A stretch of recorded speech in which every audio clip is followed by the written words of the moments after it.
शिक्षा वो शेरनी का दूध है जो जितना पिएगा उतना दहाड़ेगा। हेलो एवरीवन, मैं AR चौहान अगस्ता क्लास में आप सभी दोस्तों का स्वागत करता हूं। वर्दी वाली सीरीज जो आपको वर्दी पहनने का सपना साकार करेगा, और आज इस सीरीज का क्रम संख्या है 20। तो इससे पहले जो नए दोस्त वीडियो नहीं देखे हैं तो आप हमारे अगस्ता क्लास के प्लेलिस्ट चैनल में जाकर सारे वीडियो क्रम से देख सकते हैं, फ्री ऑफ चार्ज। क्योंकि हम लोगों ने ठाना है गांव गांव तक गरीब से गरीब बच्चों को वर्दी दिलाना है। तो बिना समय गवाए हुए सेशन की शुरुआत करते हैं। दोस्तों, जो नए दोस्त हैं उनको एक बात बताना चाहते हैं, ये जो हमारा सीरीज है ना, यूट्यूब के इतिहास में पहला ऐसा सीरीज है जो TDR कॉन्सेप्ट को फॉलो करता है। तो नए दोस्त पहले टेस्ट देंगे, इसके बाद साथ में डिस्कशन होगा और रिवीजन होगा जो वर्दी पहनने का सपना साकार करेगा। तो चलिए फर्स्ट क्वेश्चन हम लोग देखते हैं। पहला क्वेश्चन बाबू, एक जाति एक धर्म और एक मानव, एक जाति एक धर्म, एक जाति एक धर्म और मानव मात्र के लिए एक ईश्वर की शिक्षा किसने दी रे बाबू? राजा राम मोहन राय, श्री नारायण गुरु या श्री सी केशवन या महात्मा गांधी? तो यहाँ पर पहले प्रश्न को आप सॉल्व करेंगे, है ना। हम एट ए टाइम आपको क्या बताएंगे, इसका सॉल्यूशन बताएंगे, साथ में वो क्या करेंगे, डिस्कशन करेंगे। तो यहाँ पर बाबू सबसे पहले प्रश्न आया, बहुत ही प्यारा प्रश्न, एक जाति एक धर्म एक मानव मात्र के लिए एक ही ईश्वर का जो संकल्पना देने वाले व्यक्ति हैं उनका नाम है श्री नारायण गुरु, श्री नारायण गुरु। तो याद रखना है इनका एक उपनाम है रे बाबू, इनका उपनाम है पेरियार। क्या उपनाम है? तो याद रखना है इनका एक उपनाम क्या है, पेरियार। क्या है? पेरियार, या कभी कभी नानू आसन भी कहा जाता है।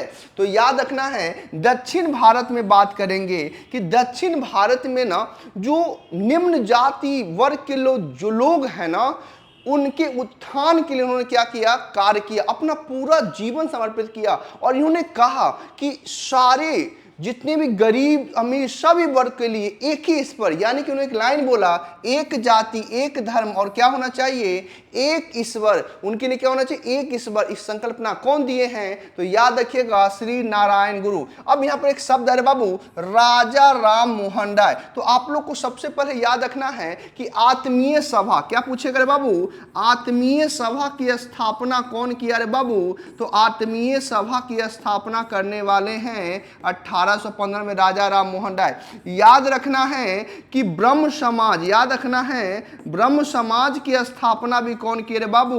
1828 में। कौन किए रे बाबू? तो राजा राम मोहन राय।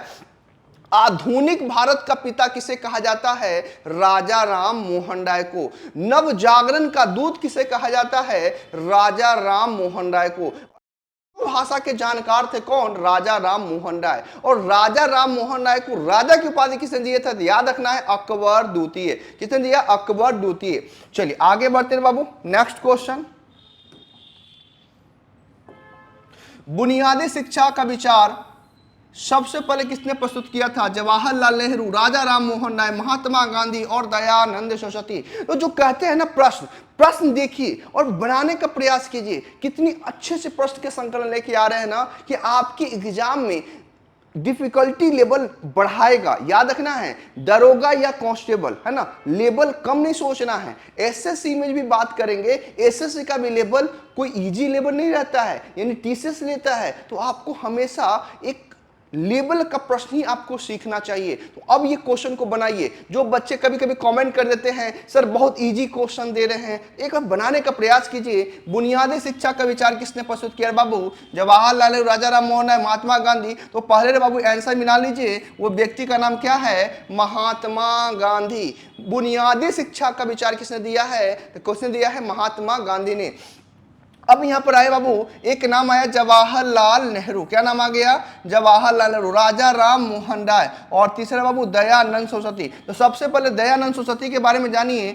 आर्य समाज की स्थापना किसने किया रे बाबू? तो याद रखना है आर्य समाज की स्थापना करने वाले हैं दयानंद। कहाँ स्थापना किए थे रे बाबू?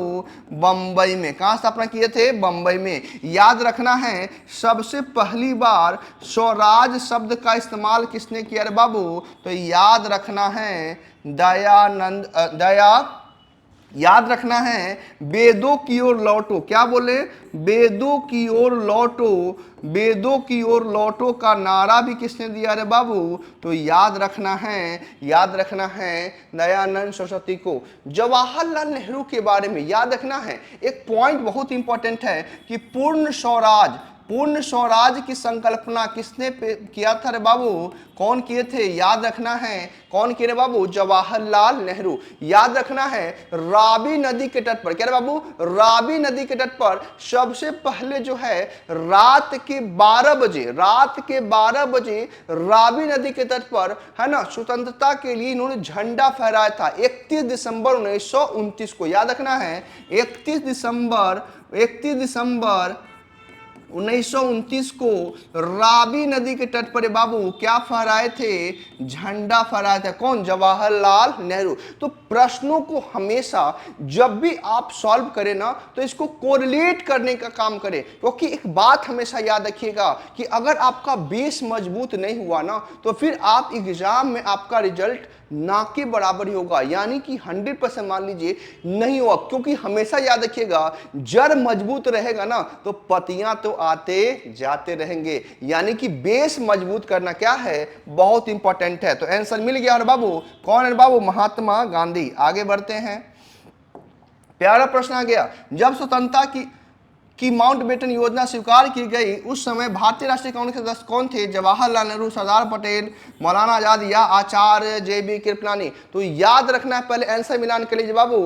आंसर क्या होगा? तो याद रखना आजादी के समय बाबू कौन थे? तो JB कृपलानी। कौन थे बाबू? आजादी के समय कौन थे?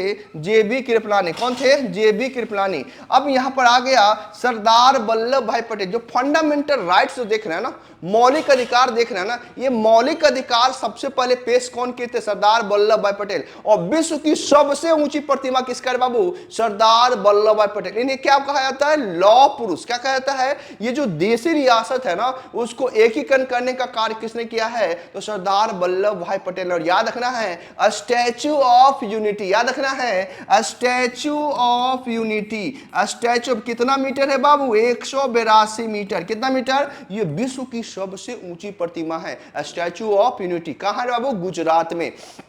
ठीक है, यहां पर ध्यान रखना है JB कृपलानी। आंसर कौन हो जाएगा? JB कृपलानी। अब यहां पर कांग्रेस की बात आ गई बाबू, भारतीय राष्ट्रीय कांग्रेस की बात आ गई। तो बाबू रे पहली जो बैठक कब हुआ है बाबू? पहला अगर बात करेंगे 28 दिसंबर 1885। कहां हुआ रे बाबू? तो याद रखना है बंबई में। कहां हुआ? बंबई में। अध्यक्षता कौन किए थे बाबू? WC बनर्जी। कौन किए थे?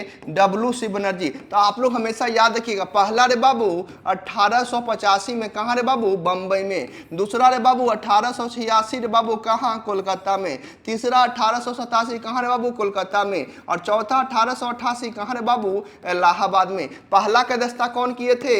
WC बनर्जी। दूसरा के बाबू दादा भाई नौरोजी। कौन किए थे? दादा भाई नौरोजी। और तीसरा के बाबू बदरुद्दीन तैयबजी। और चौथा के बाबू जॉर्ज यूले। कौन किए थे? George Yule. तो इस ढंग से आप लिंक करते हुए क्या करेंगे? हर प्रश्नों को क्या करेगा? रिवीजन हो जाएगा, क्योंकि रिजल्ट रिकॉल एंड रिकॉल करना ही पड़ेगा कॉन्सेप्ट के साथ में। तो आंसर मिलान कर लीजिए JB कृपलानी। आगे बढ़ते हैं बाबू, आगे बढ़ते हैं।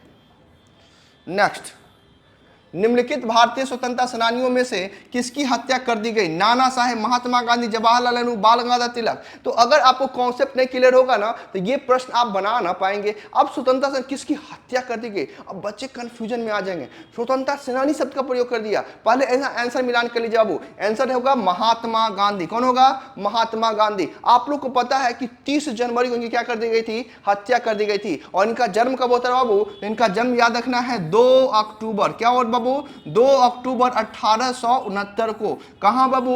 गुजरात में। गुजरात के कहां पर बाबू? पोरबंदर में। कहां पर बाबू? पोरबंदर। गुजरात के पोरबंदर में महात्मा गांधी क्या होता है, जन्म हो जाता है। और आपको पता है कि 30 जनवरी को हम लोग शहीद दिवस मनाते हैं, किनके हत्या हो जाने के बाद जो है, महात्मा गांधी। और इतने बड़े, देखिए जो शख्स इनके बारे में नहीं जानते हैं ना, वो इन पर कमेंट करेंगे। और हर इंसान का नेचर है, जब आप आगे बढ़िएगा ना तो आपके ऊपर भी क्या करेंगे, लोग कमेंट करेंगे ही करेंगे। इससे आपको घबराना नहीं है, जीवन में आप अच्छा काम हमेशा करते रहिए। लोग आपको बुराई करने वाले मिलते रहेंगे, स्वार्थ के पीछे ही भाग रही दुनिया। याद रखना है, बिना स्वार्थ का कुछ भी नहीं है, हर लोग का स्वार्थ जुड़ा हुआ है। एक माँ और पिता और एक टीचर है ना, चाहते हैं कि हर बच्चे का क्या हो, विकास हो। माता पिता कभी यही नहीं चाहेंगे कि हमारा बेटा क्या हो जाए, डकैत निकल जाए, चोर निकल जाए। और कभी टीचर नहीं चाहेंगे कि हमारा बच्चा जो क्या हो जाए, फेल हो जाए एग्जाम में। तो याद रखना है, माता पिता और शिक्षक, ये तीनों ऐसे हैं ना कि आपके जीवन में कभी भी आपके लिए कभी गलत सोच ही नहीं सकते हैं, है ना, याद रखना है। बाकी दुनिया में जितने भी देख रहे हैं ना, डॉक्टर्स की बात करेंगे, चाहेगा कि भगवान पेशेंट आ जाए, यानी बीमारी हो और क्या हो, आ जाए। लेकिन टीचर, माँ बाप कभी भी आपके बारे में नहीं सोचेंगे। और एक आपको तो प्रभु है ही है ना। और अभी हर हर महादेव का मौसम चल ही रहा है ना, इस बार 2-2 महीना का है ना। और ये पावन जो है बिहार की धरती है ना, बिहार की धरती से हम लोग आपके लिए डेडिकेटेड है। तो सभी दोस्त एक ही रिक्वेस्ट रहेगा ना कि जितना हो सके वीडियो को शेयर कीजिए, गांव गांव तक पहुंचाइए, क्योंकि हमें भी मोटिवेशन मिलेगा और भी अच्छे से क्वेश्चन का कलेक्शन लेके आने में, है ना। चलिए देखिए थे, यहाँ पर आंसर मिल गया होगा, महात्मा गांधी। आगे बढ़ते हैं बाबू, नेक्स्ट। निम्न में से किसने 1876 में कलकत्ता में इंडियन एसोसिएशन की स्थापना करके भारतीय राष्ट्रीय आंदोलन को नींव रखी रे बाबू? कब रे बाबू? 1876 में। दादा भाई नौरोजी, सुरेंद्र नाथ बनर्जी, ब्रह्मेश्वर मंदिर या अरविंद घोष? यहाँ पर ध्यान रखना है, कौन है बाबू? आंसर मिलान कर लीजिए, इसका आंसर क्या होगा? सुरेंद्र नाथ बनर्जी। कौन होगा? सुरेंद्र नाथ बनर्जी। आप लोग एक बात याद रखिएगा, गरम दल में रे बाबू, गरम दल में 3 नेता सब लोग को पता है। एक का नाम है लाल, दूसरे का नाम है बाल और तीसरे का नाम है पाल। तो लाल से बन गया लाला लाजपत राय, बाल से बन गया बाल गंगाधर तिलक और पाल से बन गया विपिन चंद्र पाल। तो क्वेश्चन पूछेगा तीनों में से कौन कांग्रेस के दस्ता किए थे? तो सबसे पहले कौन है बाबू? लाला लाजपत राय। इन्होंने कांग्रेस क्या किए? तो पहला में ही लाला लाजपत राय, और पहले क्या किए? अध्यक्षता की। यहां तक कोई दिक्कत नहीं है। अब ध्यान रखना है, एक और व्यक्ति, उनका नाम क्या है? अरविंद घोष। ये भी क्या थे? गरम दल में ही शामिल थे, लेकिन बाद में क्या बन गए? सन्यासी बन गए। तो आपके एग्जाम में पूछा वो कौन सा गरम दल के नेता थे जो बाद में क्या बन गए? सन्यासी बन गए। वो तो कौन से बाबू? अरविंद घोष। कौन से हैं? अब इनके बारे में कौन नहीं जानता है? नौरोजी। धन का जो निष्कासन सिद्धांत है बाबू, धन का निष्कासन सिद्धांत, निष्कासन सिद्धांत रे बाबू कौन दिया है रे बाबू? धन का निष्कासन सिद्धांत कौन दिया है? दादा भाई ने। पहली बार ड्रेन थ्योरी, पहली बार ड्रेन थ्योरी बाबू कौन दिए हैं? पहली बार ड्रेन थ्योरी कौन दिए बाबू? तो याद रखना है, ड्रेन थ्योरी कौन दिए हैं? पहली बार दादा भाई ने। पहली बार जो per capita income, per capita income के बारे में बात भी कौन किए हैं? दादा भाई नौरोजी। तो दादा भाई नौरोजी जो है ना, इतनी महान सक्सेस, इनके बारे में जब आपको बताएंगे अलग से क्लास में, तो फिर लगेगा कि हाँ कितनी महान सक्सेस है ना। पारसी समुदाय से बिलोंग करते थे और कांग्रेस की दूसरे अधिवेशन के दस्ता भी कौन के थे? दादा भाई नौरोजी, है ना। आगे बढ़ते हैं बाबू, नेक्स्ट।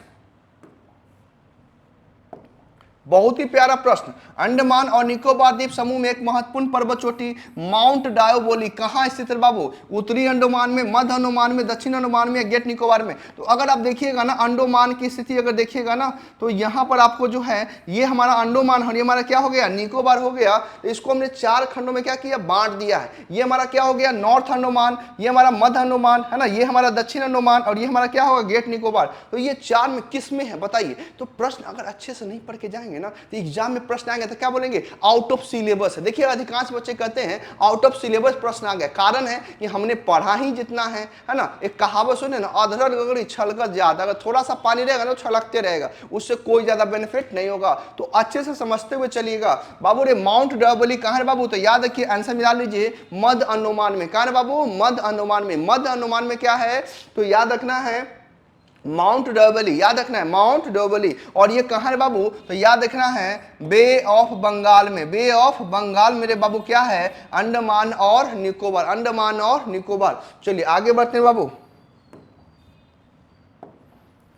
निम्नलिखित में से किस शहर में भारत का शून्य मील, बहुत प्यारा क्वेश्चन, केंद्र नाम से जाना जाता है? जबलपुर, इलाहाबाद, नागपुर, दिल्ली। तो पहले रे बाबू इसका आंसर मिला कर लीजिए, आंसर क्या होगा बाबू? नागपुर। यानी कि कहां से डायरेक्शन मापा जाए, तो कहां से मापा जाएगा? तो याद रखना है नागपुर से। नागपुर कहां है बाबू? महाराष्ट्र में। तो यहीं से क्या किया जाएगा कि शून्य मील डायरेक्शन क्या किया जाता है, जो है माइल को नापा जाता है। तो शून्य मील जो है केंद्र कहाँ किस नाम जाना जाता है? नागपुर में बाबू। याद रखिएगा इलाहाबाद में आप लोग पढ़े होंगे IST, इंडियन स्टैंडर्ड टाइम जो है, याद रखना है GMT से बाबू कितना आगे है बाबू? तो GMT से आगे है 5.5 घंटे। कितने घंटे? 5.5 घंटे। और कितना रे बाबू? तो याद रखना है 82.5 degree east longitude. East longitude जो बाबू क्या है? 82.5 डिग्री ईस्ट लॉन्गिट्यूड, यानी पूर्वी देशांतर। अब याद रखना है कहां से गुजरा है बाबू? इलाहाबाद के पास नैनी से। कहां से बाबू? इलाहाबाद के पास नैनी थे, या कभी कभी दे देता है मिर्जापुर। क्या दे देता है? मिर्जापुर या नैनी से। तो यहां पर आपको आंसर आपको क्लियर हो गया होगा, इलाहाबाद के पास में क्या है? IST गुजरा। कितना घंटा आगे है? 5.5 घंटा। और कितना डिग्री बाबू? याद रखना है 82.5 डिग्री, है ना, ईस्ट, है ना, लॉन्गिट्यूड, यानी पूर्वी देशांतर, है ना। चलिए आगे बढ़ते हैं। निम्नलिखित में से वह कौन सा राज्य है जिसकी अंतर्राष्ट्रीय सीमा 3 देश के साथ यही बच्चे गलती करते हैं नहीं लगती है? पश्चिम बंगाल, सिक्किम, मिजोरम, जम्मू कश्मीर। तो यहां बोला नहीं लगती है, नहीं लगती है। तो यहां आंसर लीजिएगा बाबू, कौन सा आंसर हो जाएगा? याद रखिएगा आंसर हो जाएगा मिजोरम। तो एक मैप का सहारा लेंगे रे बाबू, याद रखिएगा यहां देखिएगा मिजोरम है। क्या है? मिजोरम है। और ये मात्र एक राज्य आपको दिखाई देगा, वो कौन सा है बाबू? M22, यानी कि म्यांमार से ही लगती है। केवल केवल कितना? म्यांमार से ही लग रही है। तो आंसर क्या हो जाएगा? आंसर हो जाएगा मिजोरम। क्या हो जाएगा? मिजोरम। तो कितने 3 नहीं लगती है? आंसर क्या हो जाएगा? मिजोरम। तो मैप में याद रखिएगा भारत में वर्तमान में कितने स्टेट्स हैं बाबू? 28 स्टेट्स हैं। और यूटी कितने हैं बाबू? तो याद रखना है 8। कब से प्रभावी है? याद रखना है 26 जनवरी 2020 से क्या है? इफेक्ट में आया हुआ है ना। चलिए आगे बढ़ते हैं बाबू। नेक्स्ट, लघु हिमालय और शिवालय के बीच में स्थित घाटियों को क्या कहा जाता है? दुआर, टिहरी, तराई या दून। तो पहले रे बाबू आंसर में जानकारी पे थोड़ा कॉन्सेप्ट को समझ लीजिएगा। ये हमारा क्या है? ये हमारा अगर देखिएगा कि हमारा 3 श्रेणी, एक हमारा काराकोरम, लद्दाख और क्या हो गया? जास्कर। काराकोरम, लद्दाख और ये हमारा क्या है? महान हिमालय के श्रेणियां। दूसरा हमारा लघु हिमालय, या हमारा तीसरा जो हमारा शिवालिक। तो यहाँ देखिएगा पहला हमारा महान हिमालय, महान, दूसरा बाबू हमारा लघु, और तीसरा कौन है बाबू? शिवालिक। याद रखना है महान हिमालय कहां से बाबू? नंगा पर्वत से लेकर नामचा बरबा तक। कहां से बाबू? नामचा बरबा तक लगभग 2500 किलोमीटर फैला जो है क्या है बाबू? महान हिमालय है। और इसकी कितनी श्रेणियां? 3 श्रेणियां। पहला बाबू महान या ग्रेट हिमालय, इसी को हिमाद्री कहा जाता है। दूसरा हमारा लघु हिमालय। लघु हिमालय को अलग अलग नामों से जाना जाता है, जैसे यहाँ पर बोलेंगे पीर पंजाल, इसके बाद बोलेंगे है ना धौलाधार, नाग टिब्बा, महाभारत, है ना, कुमायूं, है ना। तो ये सब अलग अलग नामों से है। तीसरा जो कौन सा? तराई क्षेत्र में क्या आ जाए? शिवालिक। क्या हो जाएगा? तराई क्षेत्र में रे बाबू कौन हो जाएगा? तो याद रखना है तराई क्षेत्र में आपका आ जाएगा शिवालिक। क्या है रे बाबू? शिवालिक। और इसको पदीय प्रदेश कहा जाता है। एक टीचर ने बोला सर ऐसे क्या बोल रहे हैं, ये कभी कभी एग्जाम में पूछा पदीय प्रदेश किसे कहा जाता है? तो याद रखना है शिवालिक। किसे कहा जाता है? शिवालिक को। तो यहाँ आंसर याद रखना है, क्वेश्चन पूछा लघु और शिवालिक, ये जो लघु है ना और शिवालिक के बीच में कुछ घाटियां पाई जाती हैं, उसको बोला जाता है दून घाटी। क्या कहता है? जैसे उदाहरण में देहरादून, पाटलिदून, कैथलीदून, नाम सुना होगा आपने, है ना। आगे बढ़ते हैं बाबू। निम्नलिखित में से किसे श्वेत माउंटेन, व्हाइट माउंटेन के नाम से आता है? चुवाऊ, मकालू, लहासे और क्या? धौलागिरी। सॉरी, क्या होगा बाबू? आंसर मिलान कीजिए पहले। श्वेत माउंटेन किसे कहा जाता है? तो याद रखना है धौलागिरी को। किसे कहा जाता है? धौलागिरी को क्या कहा जाता है? श्वेत माउंटेन कहा जाता है। तो यहाँ ध्यान रखना है श्वेत माउंटेन किसे कहा जाता है? धौलागिरी को, है ना। आगे बढ़ते हैं बाबू। निम्नलिखित में से मौलिक अधिकार में से किसको निवारक नजरबंदी अधिनियम द्वारा नियंत्रित किया गया है? धर्म का अधिकार, संवैधानिक विचारों का, स्वतंत्रता का अधिकार या समानता का अधिकार? तो पहले आप लोग आंसर को मिलान कर लीजिए बाबू। आंसर क्या है बाबू? याद रखना है स्वतंत्रता का अधिकार। क्या है? यहां पर एक शब्द आया फंडामेंटल राइट्स। क्या है बाबू? Fundamental right. सबसे पहले बाबू किस पार्ट में रे बाबू? तो पार्ट याद रखना है 3। आर्टिकल रे बाबू याद रखना है 12 से लेकर कितना 35। कहां से लिया गया रे बाबू? अमेरिका के संविधान से। कहां से? अमेरिका के संविधान से। याद रखना है बाबू कि कितने फंडामेंटल राइट मूल संविधान में थे? तो मूल संविधान में थे कितना? 7। और वर्तमान में कितना है रे बाबू? तो याद रखना है वर्तमान में कितने हैं? 6। किसे हटा दिया गया रे बाबू? तो याद रखना है संपत्ति के अधिकार को। संपत्ति का अधिकार को क्या कर दिया रे बाबू? समाप्त कर दिया गया। इससे पहले किस आर्टिकल में था? 31 में। अभी वर्तमान में कहां रे बाबू? किस आर्टिकल में रखा गया है? तो कहिएगा 300 के क में। किस भाग में रखा गया है? तो भाग याद रखना है बाबू, भाग याद रखना है। भाग रे बाबू अब रख दिया गया है 12 में। और क्या बना दिया गया? विधिक अधिकार बना दिया गया। तो इस तरह से लिंक करते हुए हम लोग चलेंगे, आगे बढ़ते बाबू। नेक्स्ट,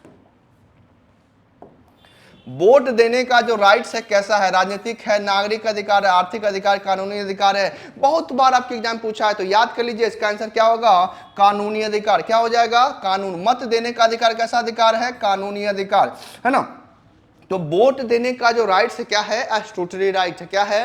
स्टैट्यूटरी राइट है, यानी कानूनी अधिकार, है ना। आगे बढ़ते हैं बाबू फास्ट। राज्य की नीति के निम्न निर्देशक सिद्धांतों में कौन सा गांधीवादी दर्शन पर आधारित है? ग्राम पंचायत, बराबर काम करने के बराबर मजदूरी, मजदूरों का संरक्षण या उपयोग सभी। तो यहाँ पर आंसर मिलान करिएगा। गांधीवादी दर्शन की बात कहा है तो आंसर क्या हो जाए बाबू? ग्राम पंचायतों का आयोजन। यहाँ पर एक शब्द आया, उसका नाम है डीपीएसपी।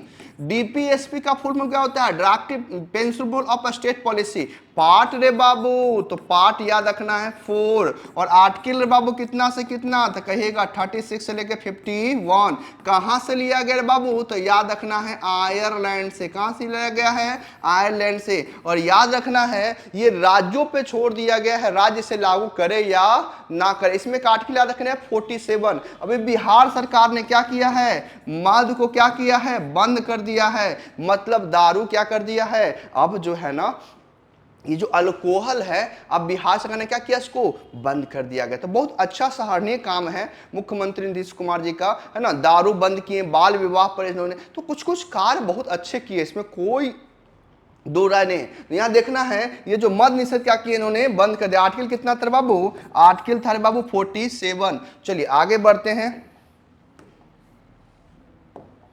राष्ट्रपति द्वारा कितनी बार देश में राष्ट्रीय आपातकाल की घोषणा की गई है? 4, 1, 3 और 2। तो पहले बाबू आंसर मिलान कर लीजिए, कितनी बार हुआ रे बाबू? 3। तो सबसे पहले बात करेंगे कि इमरजेंसी प्रोविजन है रे बाबू किस पार्ट में है रे बाबू?